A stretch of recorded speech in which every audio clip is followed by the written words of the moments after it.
آج کی اس ویڈیو میں آپ کو بتایا جائے گا مسجد اقصی کی تعمیر کس طرح کروائی گئی اور شان نبوت کے بارے میں۔ انبیاء علیہ السلام کے ہاتھوں بنائی جانے والی مسجد اقصی، جسے بیت المقدس بھی کہتے ہیں، 3000 سال پرانی مسجد ہے۔ مسجد اقصی کو مسلمانوں کا قبلہ اول کہتے ہیں اور تقریباً 17 ماہ تک مسلمانوں نے اسی مسجد کی طرف رخ کر کے نماز پڑھی۔ اس مسجد کا رقبہ 1,44,000 اسکوائر میٹر ہے اور اس میں تقریباً 5 لاکھ نمازی ایک وقت میں نماز ادا کر سکتے ہیں۔ اس مسجد میں حضرت مریم علیہ السلام کو جنتی پھل ملتے تھے اور اسی مسجد میں سرکار دو عالم صلی اللہ علیہ وسلم نے تمام انبیاء علیہ السلام کو جماعت کروائی تھی، پھر معراج پر روانہ ہو گئے تھے۔ سب سے پہلے اس شہر بیت المقدس کی تعمیر اللہ تعالیٰ کے نبی حضرت داؤد علیہ السلام نے شروع کی۔ ملک شام میں جس جگہ حضرت موسیٰ علیہ السلام کا خیمہ لگایا گیا تھا، ٹھیک اسی جگہ حضرت داؤد علیہ السلام نے بیت المقدس یعنی مسجد اقصی کی بنیاد رکھی، مگر عمارت بننے سے قبل ہی آپ کے وصال کا وقت آ گیا تو آپ علیہ السلام نے اپنے بیٹے حضرت سلیمان علیہ السلام کو وصیت فرمائی۔ چنانچہ حضرت سلیمان علیہ السلام نے جنات کی جماعت کو اس کام میں لگایا اور عمارت کی تعمیر ہوتی رہی۔ حضرت سلیمان علیہ السلام کو ایسی بے مثال حکومت اور سلطنت حاصل تھی کہ نہ صرف دنیا میں بلکہ جنات اور ہواؤں پر بھی ان کی حکومت تھی، یعنی جنات سلیمان علیہ السلام کے حکم کے مطابق بڑی بڑی مساجد، قلعے، بڑے بڑے تھال اور اتنی بڑی دیگیں بناتے تھے جو کہ موو نہیں کر سکتی تھی، تو ان کو کسی خاص مقام پر فکس کر دیا جاتا تھا، اور یہ آپ علیہ السلام پر اللہ تعالیٰ کا بہت بڑا احسان تھا۔ سورہ انبیاء آیت نمبر 82 میں اللہ تعالیٰ کا ارشاد ہے، وَمِنَ الشَّيَاطِينِ مَن يَغُوذُونَ لَهُ وَيَعْلَمُونَ عَمَلًا دُونَ ذَلِكَ وَكُنَّ لَهُمْ حَافِظِينَ، پردیوں کی جماعت کو بھی ان کے تابع کر دیا تھا کہ ان میں سے بعض ان کے لیے غوطے مارتے تھے اور اس کے سوا اور بھی کام کرتے تھے اور ہم ان کے نگہبان تھے۔ حضرت سلیمان علیہ السلام کے خوف سے جنات کام کرتے تھے، کیونکہ اگر کوئی بھی جن حصار سے باہر جانے کی کوشش کرتا تو وہ جل جاتا تھا۔ جنات کی طبیعت میں چونکہ سرکشی تھی تو وہ کیا کرتے تھے کہ جب حضرت سلیمان علیہ السلام ادھر ادھر ہوتے تو وہ جن اپنے کام سے بھاگ جاتے، یہاں تک کہ حضرت سلیمان علیہ السلام کی وفات کا وقت قریب آ گیا اور تعمیر مکمل نہ ہوئی۔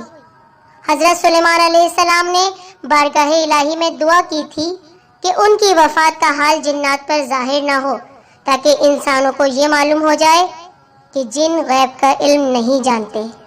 سورہ سبا آیت نمبر 14 میں اللہ پاک نے فرمایا، فَلَمَّا قَضَيْنَا عَلَيْهِ الْمَوْتَ مَا دَلَّهُمْ عَلَى مَوْتِهِ إِلَّا دَابَّةُ الْأَرْضِ تَأْكُلُ مِنْ سَاءَتِهِ فَلَمَّا خَرَّ تَبَيَّنَتِ الْجِنُّ أَن لَّوْ كَانُوا يَعْلَمُونَ الْغَيْبَ مَا لَبِثُوا فِي الْعَذَابِ الْمُهِينِ۔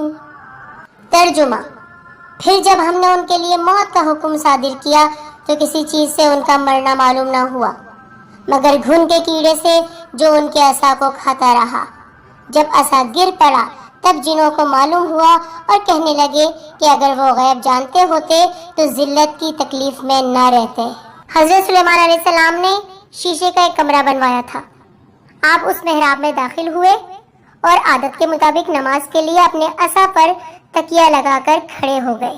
جنات ایز یوزول اپنے کاموں اور خدمتوں میں مصروف رہے اور یہ سمجھتے رہے کہ حضرت زندہ ہیں، اور ان کا عرصہ دراز تک اس حالت میں رہنا ان کے لیے کوئی حیرت کی بات نہیں تھی، کیونکہ وہ بہت بار دیکھتے تھے کہ آپ علیہ السلام 1 مہینہ 2 مہینہ یا اس سے زیادہ عرصے تک عبادت میں مشغول رہتے تھے۔ جنات یہ دعویٰ کرتے تھے کہ انہیں غیب کا علم ہے اور اس وجہ سے مسلمانوں پر اپنا رعب ڈالتے تھے اور انہیں طرح طرح کی ایسی باتیں بتاتے تھے جن کا تعلق غیب کے کاموں سے ہوتا تھا۔ اللہ تعالیٰ نے ان کا یہ راز کھول دیا۔ حضرت سلیمان علیہ السلام کو اس وقت موت سے ہمکنار کیا جب وہ عصا پر ٹیک لگائے عبادت میں مصروف تھے۔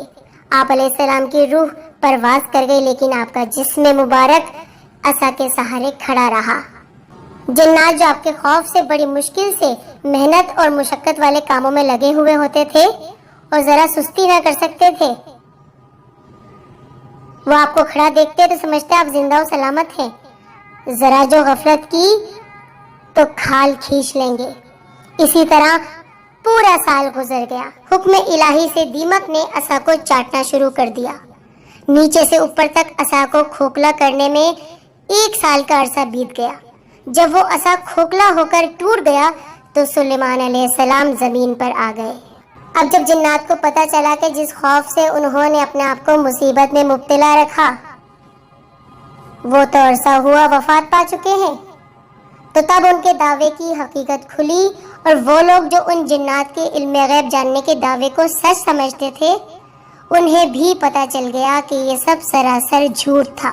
جنات کے غرور کو خاک میں ملانے کے ساتھ ساتھ ان لوگوں کے سامنے اللہ تعالیٰ نے نبیوں کی شان بھی بیان کر دی، جو لوگ نبیوں کو عام بشر کی طرح سمجھتے ہیں کہ ایک عام انسان اگر عصا پر ٹیک لگائے کھڑا ہو اور اسے نیند آ جائے تو کیا وہ کھڑا رہ سکتا ہے؟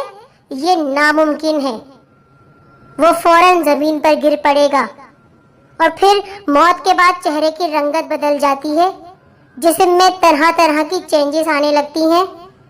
لیکن یہاں اللہ تعالیٰ کے نبی حضرت سلیمان علیہ السلام سال بھر ٹیک لگائے کھڑے رہے، چہرہ پھول کی طرح کھلا رہا، جسم مبارک اسی طرح تر و تازہ رہا، نہ جسم مبارک پر کیڑے تھے، نہ کوئی اسمیل تھی، نہ جسم مبارک گلا سڑا تھا، اور لباس بھی ویسا ہی پاک و صاف رہا، نہ موسم نے جسم مبارک پر اثر کیا۔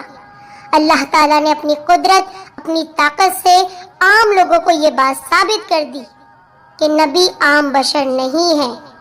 اللہ تعالیٰ کی عطا سے ان کی ظاہری زندگی کا روب و دبدبا تم نے دیکھا، مگر ان کے وصال کے بعد بھی ان کی شان دیکھو، ورنہ جنات جیسی طاقتور مخلوق ایک عام انسان سے نہیں ڈر سکتی ہے، یہ صرف ایک عظیم الشان نبی ہی کر سکتے ہیں۔ اللہ تعالیٰ ہمیں انبیاء علیہ السلام کے رتبے کو پہچاننے کی توفیق دے، آمین۔ اچھی بات لوگوں تک پہنچانا صدقہ جاریہ ہے، تو آپ سے جتنا ہو سکے ہماری ان ویڈیوز کو شیئر کیجئے اور اس صدقہ جاریہ میں شامل ہو جائیے۔ شکریہ۔